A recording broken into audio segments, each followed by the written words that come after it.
ఏమిటి లేచావు కూర్చో. ఈ రోజుల్లో మగవాడు వస్తే లేచా ఆడదెవరు? మగవారు వచ్చినప్పుడు లేవటం హిందూ ధర్మం అండి. ధర్మమా కర్మమా? కాలం కంప్లీట్గా మాట్లాడి ఇంకా సీతా సావిత్రి కాలంలో ఉన్నామంటే నాకు ఎంతో ఒంటరిగా ఉంది. చూడు, ఇది కలియుగం, కాంతయుగం. ఆడది ఆఫీస్కి వెళ్తే మగవాడు ఇంట్లో ఉండి అంటులతో మీ వంటలు చేస్తున్నాడు.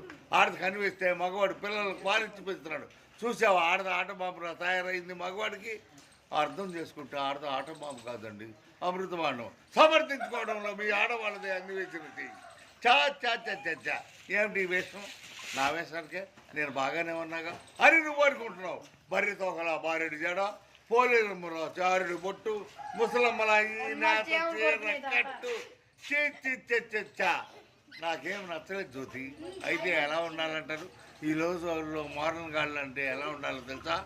నారదిని మాత్రం నన్నెత్తిని పప్పు కట్టుకోవాలి, ఊళ్ళంతా కనిపించేలా టెర్లెట్ చీర కట్టుకోవాలి, జబ్బలు దాటే వరకు జార్జెట్ జాకెట్ వేసుకోవాలి, ఫేస్కు పౌడర్, పెదకు లిప్స్టిక్ రాసుకోవాలి. అప్పుడు కానీ అబ్బాయి